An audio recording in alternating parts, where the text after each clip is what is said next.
Gediminas. Vienas toks yra archeologas, Gediminas čia studijuoja. Bet jeigu tu klausi apie kunigaikštį, tai turbūt čia tas, kur Vilnių įkūrė. Ir parašė tam porą laiškų vakarų europiečiams. Toks labai fainas kunigaikštis buvo Lietuvos didysis. Vilniaus įkūrėjas. Gediminas buvo Lietuvos krikščionių demokratų partijos pirmininkas, dabar susijungė su Vagnorium. Jisai buvo dar po Prunskienės ministras pirmininkas. Gedimino kapas, aš esu girdėjęs, kad Latvijos pasienė ten kažkokiam kaime. Veliuonoje. Iš esmės tai Gediminas, aišku, pagal to meto papročius juk buvo sudegintas. Tai galima galvoti, kad jo pelenai buvo išbarstyti visoje Lietuvoje ir dabar Lietuvoje turime daugybę Gedimino gatvių, Gedimino prospektą, turime daugybę žmonių, kurie turi vardą Gediminas, tai visur čia yra Gedimino atmintis, visur čia yra jo tas simbolinis kapas. Gedimino kapo kalno, kurių yra nežinau kiek Lietuvoje dabar. O tai kuriam iš jų Gediminas palaidotas? Visose po truputį. 20 amžiuje Gedimino nelaidojo. Vagnorius yra dar gyvas. Asmeniškai tai nežinau, čia reikėtų pasikelti istorinius šaltinius, bet man, kiek pamenu, anot Nikžentaičio Jonas buvo nunuodytas. Tai tada du variantai, jeigu nunuodytas, tai reikėtų Varėno ieškoti, jeigu nušautas, tai kiek atsimenu Veliuonų. Gedimino kapas, iš tikrųjų aš manau, kad jisai yra Kalnų parke. Tik tai prisimenant, kad kunigaikščiai tuo metu buvo deginami, Gediminas matyti irgi nebuvo išimtis, tai greičiausiai jo pelenai susklaidė vėjyje. Niekas nežino. Istorikai ieško, taip ir nerado. Aš ir pats bandžiau ieškoti, pas močiutę kaime lauke, bet ten tai nėra, žinokit. Tikrai galiu garantuoti. Reikia ieškoti pirmiausia Mindaugo kapo, kodėl Lietuvos istorikai jau Latvijai surado Lietuvos istorikai nenori ieškoti, tai kur gali būti kapas, kadangi jo laiškai išlikę Rygos archyve, tai gal irgi Rygoje yra brolių kapinės, galima ieškoti, arba nežinau, kur dabar Kėdainiuose yra krematoriumas. Nežinau, galbūt Rospėjų gal Antakalnyje, nesitiktinai ten tiek daug visokių žymių žmonių prilaidota, tai gal čia tos istorinės šaknys. O Vilniukui reaguoti. Jeigu žinočiau, kur yra Gedimino kapas, jau galėčiau archeologų daugiau nebebūti, nes man atrodo, kad ne tik kad Gedimino, bet ir apskritai jaučiam stygių mūsų kunigaikščių kapų. Tai yra kažkur Lietuvoje sudegintas buvo.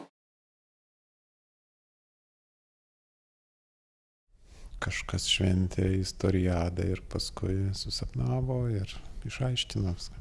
Čia galėjo būti jau pačių lietuvių sugalvota tam, kad sumėtyti pėdas ir apgauti dėl Vilniaus įkūrimo dar 14 amžiui, bet jeigu jau taip jau kaip istorikai teigia, toks istoriškai pagrįsta interpretacija, tai yra 16 amžiaus pradžios Lietuvos metraščiai. Yra pirmą kartą surašyta Vilniaus įkūrimo legenda, pagal kurią, kaip ir mes žinome tą labiausiai paplitusią versiją, Gediminas medžiodamas pavargo ir čia su savo palyda liko pailsėti ir jam kaip tik susapnavo šitą sapną, kuriame jam pasirodė vilkas ir po to jau jo Žynio Lizdeikos tas sapnas išaiškintas buvo ir čia vat, pagal to sapno išaiškinimo inspiruotas Gediminas ir įkūrė tą Vilniaus miestą.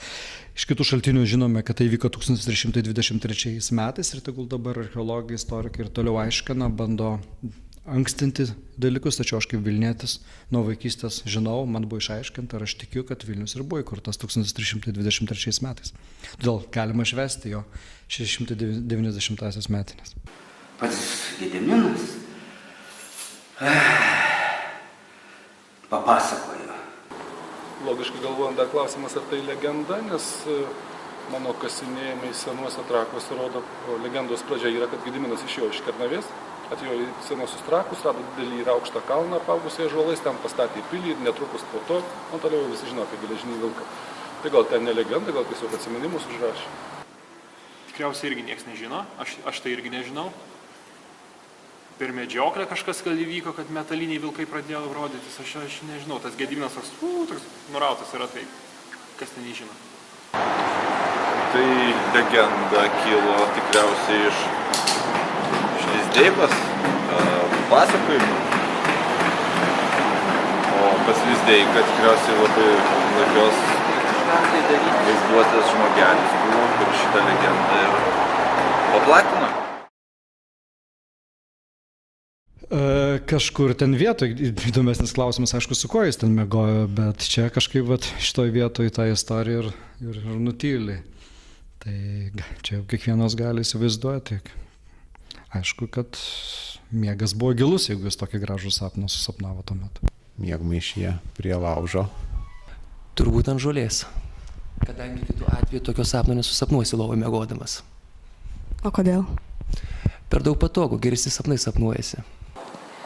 Beresnevičius gerai pasakė kapinėse, nes jisai nieko nesugalvojo protingiau po medžioklės, kaip pernakvoti Šventaragijos slėnį, kuris buvo kapinės. Girdėjau, kartą miegojo prie prezidentūros ant laiptų, ten tai buvo vakarėlis, eiktų savo. Kažkada ir pas mane buvo miegojęs, bet aš jau daugiau jo nebepriimsiu. Tai, kaip rodo naujausi istoriniai tyrimai, čia, mūsų kiemelio vietoje. Kai iš viso mažai miegoja, nes turėjo daug dukterų, tai daug nemiegojo, bet nežinau, čia gali atsakyti istorikas Gumuliauskas iš Šiaulių, ką tik buvo istorikų suvažiavimas. Tai jisai suguldė visus prie ežero, nebuvo jam bėdos. Tai taip, aišku, jisai gyveno Lizde, jisai sukosi lizdus ir jisai to išpopuliarėjo. Jisai Vilniuje buvo vienas iš žinomiausių lizdų amatininkų. Tas, iš kurio kilo Radvilos, taip pat pagal legendą, kuri jau buvo paplitusi senovėje. O Lizdeika Lizde gyveno? Pagal legendą ne tiek gyveno, bet kai jam buvo labai dar mažai metų. Jis buvo rastas Lizde, čia rodo ir tokia etimologija, ir lietuvių kalbos tam tikrai žinojo paplitimą dar tuo metu kultūrinėme elite jis buvo rastas Lizde ir tas jo tą vardą tokiu būdu suteikė jam vardą šitos jo radimo aplinkybės ir jį kunigaikštis vėliau įsūnijo, adoptavo ir tai prasidėjo jo vėliau tokia svarbi karjera. Lizdeika 20 amžiui tokio vardo nežinau. Lizdeika yra tas paukštis, kur kalena į medį ir Gediminui visai sapalioja nesąmonę. Lizdeika, girdėjau, kad bendrabutį gyveno kažkada ir dabar Liepoj irgi gyvena vienas. Lizdeika, kas yra, kaip buvo, dabar yra. Kas yra dabar? Idėjinis vadas Lietuvos. Sprendžiant iš šaltinių, protingas žmogus, jeigu Gediminas kreipiasi ne į ką kito, Lizdeiką, kuris jam išaiškino sapno esmę, tai matyt žmogus vertas pasitikėjimo, kurias mes vadiname iš laiko perspektyvos žvelgiant žiniais, sapnų aiškintojas, tarkim taip. O Lizdeika Lizde gyveno? Tuomet Gediminui tekdavo turbūt tą lizdą tampytis paskui žygius, į tolimas keliones, tam, kad Lizdeika jaukiai jaustųsi savo narvelyje ir būtų jam tam patogu būti. Lizdeika, manau, kad yra pirmasis viešųjų ryšių specialistas kunigaikščio dvare, valstybininkas įvairiomis kryptimis ir šiaip gudrus žmogelis, kuris pasinaudodamas Gedimino miego sutrikimais sugebėjo įtikinti valdovą pastatyti sostinę, įkurti kažkur tai girių glūdumoje, tai tikrai žmogus vertas dėmesio. Ar Lizdeika Lizde gyveno? Taip, gyveno Lizde, buvo pirmasis dar ir paukštinėtojas Lietuvos istorijoje. Aš esu kasinėjęs valdovų rūmus Žemutinėje pilį, tai ten, kiek pamenu, gyvulių kaulų, kur radom, tai tas, aišku, netinka prie geležinio vilko. Ten yra rasta, kas vadinasi mandrai moksliškai, tai akvamanilė, tai reiškia liūtas arba koks kitas gyvulys pagamintas iš metalo tuščiaviduris vandenį. Tai va tokių kojų rasti, tik tai tiek, kad jos tada tokių mažų vilkelių. Man atrodo, buvo kailinis iš tikrųjų. Iš kur geležį ten ištraukė? Geras klausimas, žinok, negaliu atsakyti, bet aš mačiau kailinį vilką. Manau, sapnuose visi dalykai atrodo kietesni negu iš tikrųjų. Aišku, vėl ne. Na, jeigu jis buvo, tai buvo, tai kodėl? Jeigu jis buvo, tai buvo geležinis. Jo, jeigu buvo, tai buvo geležinis. Ir varmas karo varikliu. Jo. O kaip lokomotyvas. Jo. Pirmasis Lietuvos lokomotyvas. Geležinis vilkas. Nu, gerai skamba. Ar apsvaigintas, ar apsvaigęs, visi kažkiek apsvaigstame miegodami, tai turbūt toks tikrai gražus sapnas. Kažkiek po medžioklės, patys žinote, kaip būna. Ne, tai dabar va studentai svaiginasi. Tikrai jėga, visko gali būti, bet sapnai kaip tik apsvaigus nieko nesapnuojam. Negalėjo, bet ir buvo. Galėjo. Čia nepaslaptis, kad kilmingieji gėrė kumelių pieną, tuo tarpu ne tiek kilmingi midų. Niekam nepaslaptis, kad tų pasivaišindavo žmonės ir svaigindavosi vienokiais ar kitokiais būdais ir didieji kunigaikščiai, manau, ne jokia išimtis. Tai jeigu pagal, kaip sakiau, istoriko Nikžentaičio versiją, kad nunuodytas, tai anas galėjo Lietuvos nuodais, aš kaip pamenu, nebent ten kokia žalia musmirė, tai jeigu jis pratinosi prie to, teoriškai tai.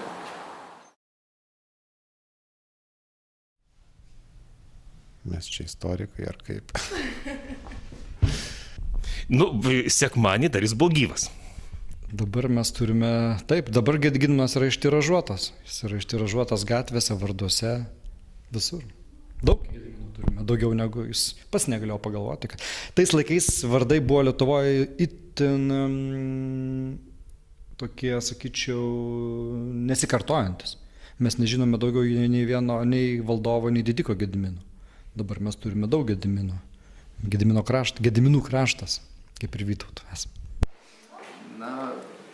Laukiant mūsų visų istorikų susibėgimo, tai kiekvieno mūsų širdise. Kur dabar Gediminas?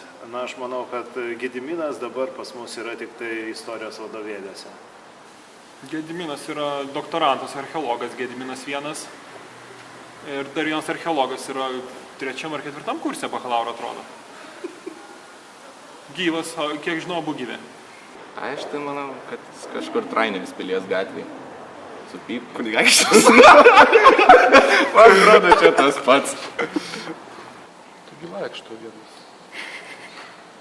Buvęs Gediminaičių vadas, dabartinis kunigaikštis. Palikuonių yra.